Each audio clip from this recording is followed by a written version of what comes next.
MRP यानी maximum retail price, कि अधिक से अधिक कितना दाम कोई भी प्रोड्यूसर अपने प्रोडक्ट का रख सकता है। टू एमएसपी जो कि ज्यादा ट्रेंडिंग आजकल है, मिनिमम सपोर्ट प्राइस। यहां प्राइस की कैलकुलेशन पूरी उल्टी हो जाती है। The price is always going to be a good question because it relates pay. But how much you want to pay or how much you have to pay. It means आप देना कितना चाहते हैं या फिर आपको देना कितना पड़ेगा. Most of the time the concept is going to be how much you have to pay because no one is going to ask you कि आपको कितना देना है. क्योंकि जहां पर बात आती है खुद के देने से तो बात कम से कम पर आकर अटक जाती है.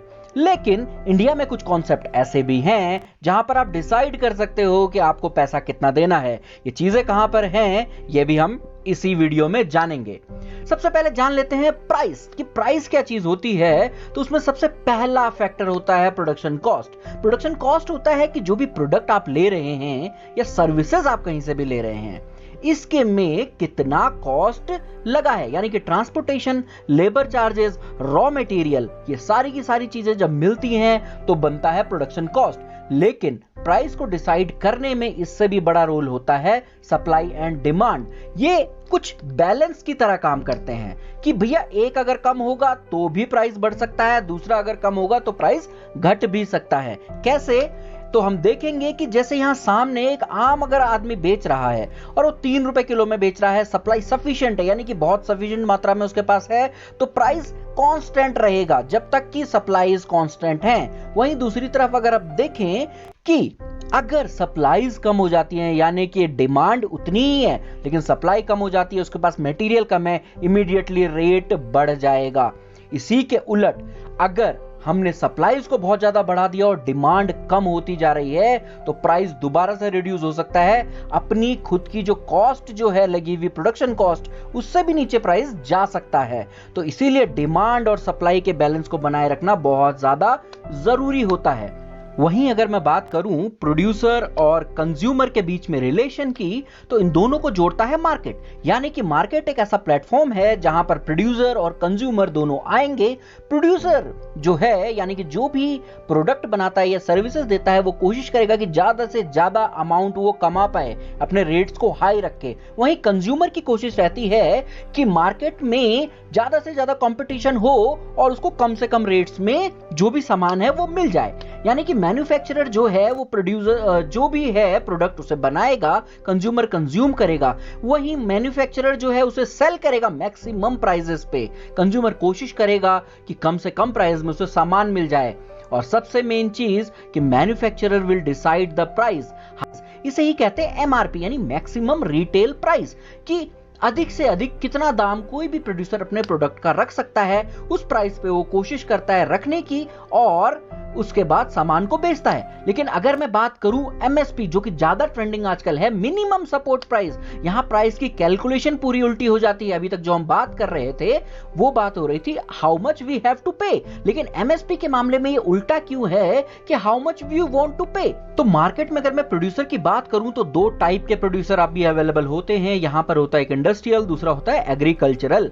जो इंडस्ट्रियल प्रोड्यूसर होते हैं उसमें फैक्ट्रीज, कंपनीज और फर्म्स आती हैं. वो एग्रीकल्चर, वो सिंपल सी बात है कि फार्मर्स इसमें आते हैं. और जो भी इंडस्ट्रियल जो प्रोडक्ट्स होते हैं, इसमें सुई से लेके जितने भी पैकिंग मटेरियल, साबुन से लेके जहाज तक जितनी भी चीजें होती हैं, इन सब पे एमआरपी अप्लाई होती है. वहीं दूसरी तरफ जो प्रोड्यूस होता है जिसे कहते हैं उपज, और इसको अगर मैं डिफाइन करूं तो उसकी डेफिनेशन है जिसका कि प्रारूप नहीं बदला गया हो. यानी कि what ever it was in the ground the same thing you will be provided with. यानी कि इसका प्रारूप नहीं बदला गया है. लेकिन जो मेजर डिफरेंस इन दोनों के बीच में है वो एमआरपी और एमएसपी का ही है. जब भी इंडस्ट्रियल प्रोडक्ट मार्केट में आएगा तो price will be decided bye manufacturer. लेकिन जब भी एग्रीकल्चरल जो मैं प्रोड्यूस की बात कर रहा हूं, जो कि फार्मर ने भी उतनी ही मेहनत से उगाया है, तो price will not be decided by farmers. So why it is this has to be justified. तो सबसे पहले हमें जानना होगा कि एमएसपी को डिसाइड किस तरह से किया जाता है. सामने जो आपको दिख रहे हैं वो है प्रोफेसर स्वामीनाथन, जिन्होंने की हरित क्रांति के समय पे इतना ज्यादा काम किया था कि इन्हें कहा जाता है father of that green revolution. और इवन दो इन 2004 ऑल्सो इन्होंने 2004 से लेकर 6 तक एक दोबारा स्टडी की जिसमें कि पाया कि किसानों की स्थिति इंडिया में बहुत अच्छी नहीं है. और इसीलिए उन्होंने एमएसपी का एक फॉर्मूला दिया था, ये है C2 plus 50% of C2 it must be equal to MSP. But ये कैलकुलेट कैसा होता है, इसमें सबसे पहली जो चीज आती है वो A2 यानी कि seeds and fertilisers and labour, यानी कि शीड्स यानी जितना भी उसने बीज जो फर्टिलाइजर डाला है और डायरेक्ट लेबर यानी हायर्ड लेबर जिसके लिए किसी भी किसान ने डायरेक्टली पैसा इन्वेस्ट किया है, वो आता है A2 के अंदर में। दूसरा होता है फैमिली लेबर, जो भी हमारे सीमांत किसान यानी कि जिन्हें कहते हैं गरीब किसान, वो मैक्सिमम अपने खेतों में खुद ही काम करते हैं, तो उनका जो लेबर कॉस्ट है, फैमिली जो वहां पे काम कर रही है, उसको भी कंसिडर करना होगा। तो A2 प्लस FL जो कवर करता है वो है उसका एग्जैक्टली जो इन्वेस्टेड पैसा है उस फार्म के ऊपर, और प्लस जो भी उसने उसके ऊपर मेहनत की है उसकी भी कॉस्टिंग उसमें लगाई जाती है। उसके बाद आता है C2 यानी कि कॉम्प्रिहेंसिव कॉस्ट। जो कॉम्प्रिहेंसिव कॉस्ट है इसमें A2 प्लस FL तो होता ही है, इसके अलावा एक और कंसिडरेशन इन्होंने बहुत अच्छा दिया कि हो सकता है लैंड उसकी अपनी ना हो, उसके लिए वो कुछ रेंट देता हो, या इसके अलावा जो भी उसने सीड्स और फर्टिलाइजर खरीदे हैं इसके लिए अगर उसने कहीं से लोन लिया है तो उसका इंटरेस्ट अमाउंट भी इसमें जोड़ना होगा। इन तीनों चीजों को मिलाकर बनता है C2। यानी कि स्वामीनाथन साहब का कहना था कि अगर किसान अपनी उपज में कुल मिलाकर 100 रुपया लगाता है तो उसे कम से कम 150 रुपया सरकार के द्वारा दिया जाना चाहिए। लेकिन अभी तक 2004 से 6 में ये रिपोर्ट सबमिट हो गई थी, लेकिन अभी तक कभी भी किसान को यह मूल्य नहीं दिया गया है, जबकि ये कम से कम दिया जाना था।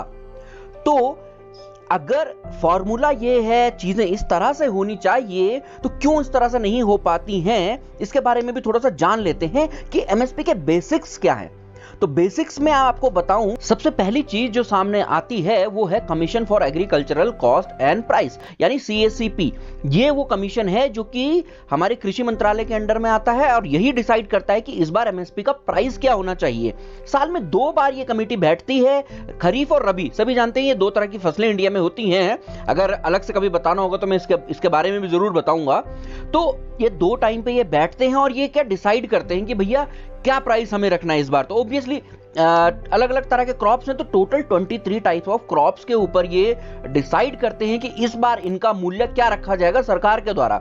वहीं इन सभी कमोडिटीज को जो है 5 कैटेगरीज में डिवाइड किया गया है। यह है रबी, खरीफ, शुगर केन, जूट और कोपरा। यानी लास्ट कोपरा जो है ये मैक्सिमम नारियल से रिलेटेड है, उसके अलावा तिलहन विलहन इसमें आते हैं। रॉ जूट, जूट में भी जो रॉ जूट होता है उसके बारे में है। शुगर केन, हालांकि इसमें रखा जरूर गया है, लेकिन मैक्सिमम जो शुगर केन है वो ऑलरेडी जो डायरेक्ट व्यापारियों के पास चला जाता है या शुगर मिल्स में चला जाता है, सरकार उसको इतना ज्यादा खरीदते नहीं है। लेकिन रबी और खरीफ में सबसे ज्यादा जो लिया जाता है वो है व्हीट यानी गेहूं, और राइस यानी कि चावल। इन दोनों को सबसे ज्यादा लिया जाता है और इसी का प्रोक्योरमेंट जो है एमएसपी के अंडर में गवर्नमेंट सबसे ज्यादा करती है।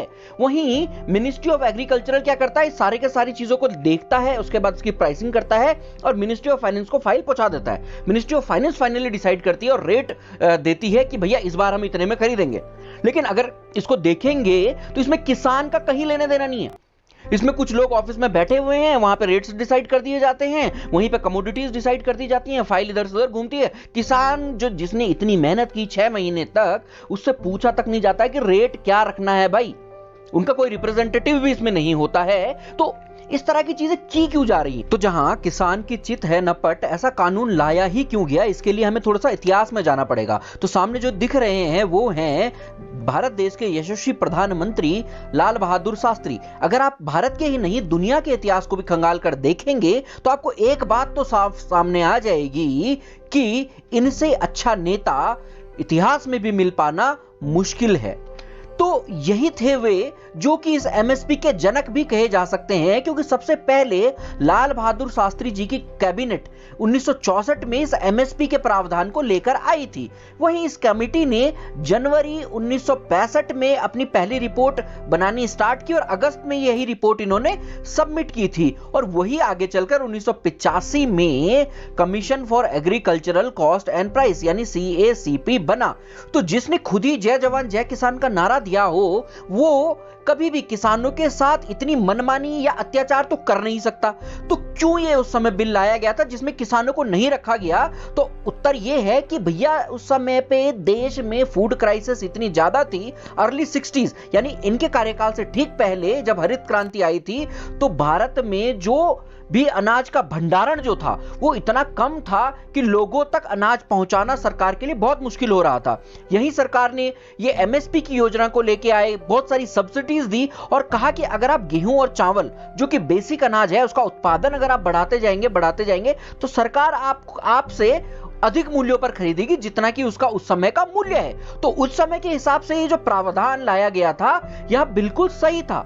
लेकिन 40, 50, 60 साल के बाद भी आप सोचेंगे कि उसी तरह से कार्य करे तो यह बिल्कुल ही गलत है। और स्वयं स्वामीनाथन कमेटी जो कि 1960 में फादर ऑफ ग्रीन रेवोल्यूशन थे, उन्होंने 2004 में अपनी कमेटी में बोला कि इसमें चेंजेस लाने होंगे, वही फॉर्मूला मैंने अभी आपको बताया। लेकिन अभी यथास्थिति में परिवर्तन क्या हुआ है अगर मैं बोलूं तो सप्लाई और डिमांड का जो ये बैलेंस है ये इस केस में पूरा बिगड़ गया है। डिमांड बहुत कम है, सप्लाई बहुत ज्यादा है, तो ऑब्वियसली प्राइसेस लगातार कम होते गए। जहां नॉर्मल कमोडिटीज की जो कीमत थी वो सैकड़ों गुना 1960-70 के दशक से लेकर आज तक पहुंच चुकी है, वहीं बात करें किसानों की आय की या किसान जो बेच रहे हैं वो बस कुछ गुना ही बढ़ पाया। और यह सीधा संबंध इसका डिमांड, सप्लाई और प्राइसिंग से ही है। तो अगर आप देखें कि व्हाई नॉट एमएसपी और व्हाई न्यू एमएसपी, क्योंकि अब या तो एमएसपी नहीं चाहिए या अगर एमएसपी चाहिए तो कुछ नए परिवर्तन के साथ चाहिए होगा। इसका ये सामने सामने कुछ आंकड़े हैं। क्या है? 851 लाख मीट्रिक टन इस समय भारत में भंडारण की जो है कैपेसिटी है, जो फूड कॉर्पोरेशन इंडिया को भी मिलाती है, सेंट्रल वेयर हाउसिंग यानी सीडब्ल्यूसी, उसके अलावा जो स्टेट एजेंसीज हैं यानी कि वो लोग भी कुछ कहीं ना कहीं भंडारण करते हैं, कहीं ओन्ड है उनका, कहीं हायर्ड है, सब कुछ मिला दें तब जाके 851 लाख मीट्रिक टन बनता है। वहीं अगर मैं देखूं तो इंडिया में केवल राइस, व्हीट और पैडी मिलाकर ही 809 लाख मीट्रिक टन अभी अवेलेबल है, जबकि नया प्रोक्योरमेंट होना बाकी है। और ये ऐसा नहीं है कि ये चलो 851 लाख से थोड़ा सा कम दिख रहा जरूर होगा, लेकिन एमएसपी में ओनली 6% ही प्रोक्योरमेंट होता है, 94% अभी भी बाहर ही है। और मैं एक और बात यहां पर रख दूं कि इंडिया की जो टोटल एग्रीकल्चरल जो इकोनॉमी है वो है लगभग 30 लाख करोड़, जिसमें कि 10 लाख करोड़ ही केवल जो है मंडी, एमएसपी, इन सभी चीजों के और इस तरह के क्रॉप्स आते हैं जो कि खरीद के भंडार कर सकते हैं। उसके अलावा जो एग्रीकल्चर की जो इकोनॉमी है 20 लाख करोड़ तो ऑलरेडी इससे बाहर है। वहीं अगर आगे मैं बात करूं तो इस पॉलिसी में it is just a policy. कभी भी अगर आप थोड़ा सा संविधान को पढ़ेंगे या कभी और भी हम इसको डिस्कस करेंगे तो आपको पता चलेगा जो भी पॉलिसी आती है वो कभी भी सप्लीमेंटेड नहीं होती है लॉ से। यानी कि अगर किसान के साथ कोई अत्याचार हो भी जाता है या कोई गलत कर भी रही है गवर्नमेंट तो वो इसके खिलाफ कभी भी कोर्ट में नहीं जा सकते। इसके लिए भी एमएसपी में बदलाव होने बहुत ज्यादा जरूरी है या फिर एक नए कानून का होना जरूरी है।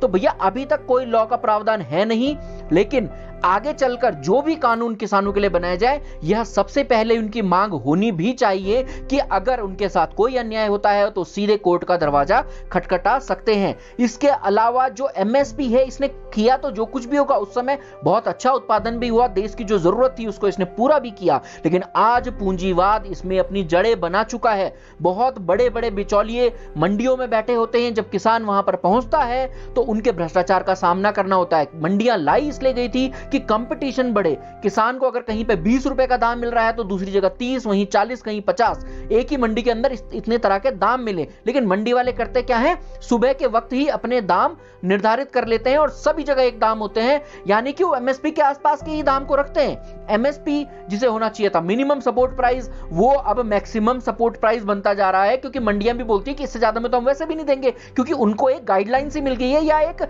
बेसलाइन मिल गई है कि इस पे ही अब हम खरीदेंगे। वहीं जो सीमांत और छोटे किसान हैं वो सोचते हैं कि ट्रांसपोर्टेशन का खर्चा बचेगा, इससे बढ़िया वहीं पर व्यापारियों को बेच देते हैं और जो बड़े व्यापारी हैं वो जाके मंडी में उनका सामान बेचते हैं। और तो जो 5 रुपए का खरीदा हुआ है उसी को 10 रुपए में जाके बेचते हैं, जिसकी हींग लगे ना फिटकरी, रंग भी चोखा हो, 5 रुपए बिना मतलब का वो कमा लेते हैं। क्रॉप पैटर्न बुरी तरह से खराब हो रहा है, सीधी सीधी सी बात है, सप्लाई बहुत ज्यादा हो गई है वीट और अपने राइस की, वहीं उसका जो डिमांड है वो तो कम हुई है। उसके अलावा जहां हम इतना सारा खाद्य तेल, लगभग 70 to 80% खाद्य तेल इंपोर्ट कर रहे हैं, वहीं जहां की पुराली से आप अलग अलग तरह के इथेनॉल जैसी चीजों को बना सकते थे, आपने उसकी तरफ ध्यान देना ही बंद कर दिया। आपको बस गेहूं चावल उगाना है और उसको मंडियों में जाकर बेचना है, मंडियों में अच्छा खासा प्रॉफिट हो जाता है लोगों का, तो वो भी नहीं चाहते हैं कि इस चीज को बंद किया जाए। तो यही लगातार जो पैटर्न जो है एक ही तरह का चलता जा रहा है, जिस चीज की जरूरत नहीं है उसको उपजाया जा रहा है, उसका उत्पादन इतना ज्यादा बढ़ा दिया गया तो क्रॉप पैटर्न ही खराब हो गया है। उसकी जगह दाल दालें, दलहन, तिलहन, सभी का जो उत्पादन हो सकता था, जो पॉसिबिलिटी थी, जो कि बढ़ सकता था, वो सभी चीजें लगभग खत्म होने की कगार पर आ गई हैं। इसीलिए एमएसपी का विरोध किया जाए या तो इसे बदल दिया जाए। वहीं एक बात तो बिल्कुल साफ है, अगर आपको लगता है कि होना चाहिए, नहीं होना चाहिए, आंदोलन, इससे मेरा कोई लेना देना नहीं है, लेकिन जब एमएसपी की बात आए तो मैं चाहता हूं इस वीडियो को देखने के बाद आप सभी को एमएसपी के बारे में एटलीस्ट इतना पता हो कि आप अपनी बात रख सकें। और इस बात से कोई इनकार नहीं कर सकता कि अब सिस्टम जो भी हो, किसान की स्थिति ठीक नहीं है। अगर पिछले 40 साल में स्थिति खराब हुई है, चाहे 50 साल में सरकार कोई भी रही हो, तो स्थिति को बदलना तो जरूरी है, हां, लेकिन उनकी बात सुननी भी उतनी ही जरूरी है। If you will change nothing, nothing will change, and change is very much required. So keep calm and don't indulge in any politics. If you feel that the facts provided by me are not correct or maybe more correct, please comment below and share this information as much as possible. Thank you. Jai Hind.